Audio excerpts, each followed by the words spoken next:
unfair elimination చాలా unfair అన్న రాత్రి 3 ఎందుకు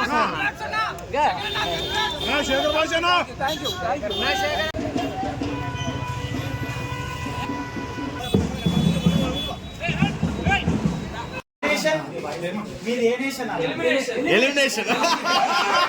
సూపర్ సూపర్ జరిపారు అందరూ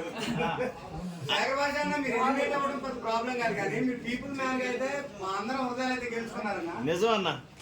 సో నేను అడిగే ఫస్ట్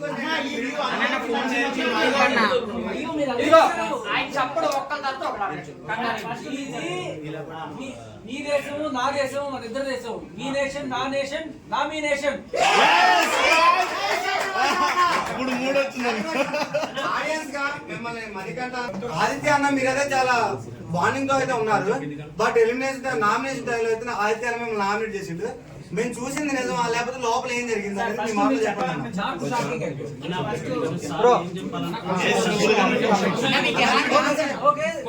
మీకు తెలిసింది గోరంతా తెలియాల్సింది కొండంతా ఇది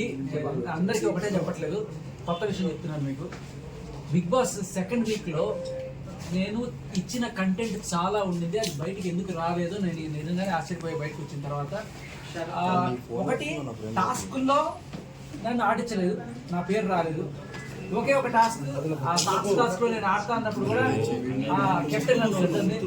టాస్కుల్లో పాల్గొనే అవకాశం రాలేదు ఆఖరికి సంచాలకుగా చేస్తాను అనుకున్నప్పుడు కూడా ప్రేరణ నేను ఏం చేయలేదు కదా నేను వస్తానంటే సరే ప్రేరణకి సంచాలకి ఇచ్చాం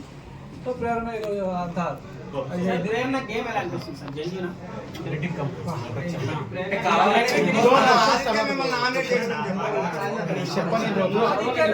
చేసినప్పుడల్లా నాకు కట్టకుండా ఆవులు వచ్చినట్టు అనిపించేది ఆయన నామినేట్ చేసినా కూడా నేను ఎప్పుడు కూడా నామినేట్ చేస్తే ఏమవుతుంది నాకు జనాలు ఉన్నారు కదా వాళ్ళకి నేను నచ్చితే నేను ఎక్కడికి పోతాను అనుకునేవాడిని ఆడియన్స్ ఉన్నారు వాళ్ళు ఓడియన్ అంటారు అనుకున్నాను ఆడియన్స్ ఓడిచేస్తాను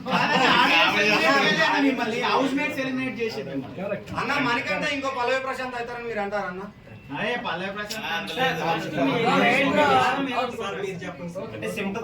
సో నేను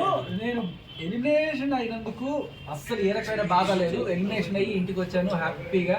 అండ్ ఎలిమినేషన్ చేసిన నా హౌస్ మేట్స్ ని కూడా నేను తప్పు పట్టను వాళ్ళందరూ కూడా ప్రేమతోనే నేను నా బిడ్డను చూడాలని కోరికతోటి వాళ్ళు ఎలిమినేషన్ చేశారు బయటికి ఏ రీజన్స్ అయినా చెప్పుండొచ్చు కానీ నాకు నచ్చని విషయం ఏంటంటే ఈ వారం రోజుల్లో నాకు అవకాశాలు తక్కువ రావడం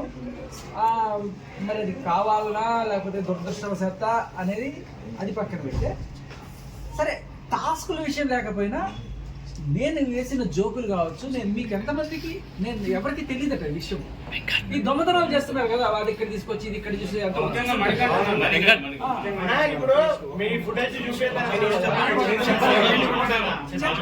ఏంటంటే ఒకసారి ఒక పల్పి ఆరెంజ్ విష్ణుప్రియ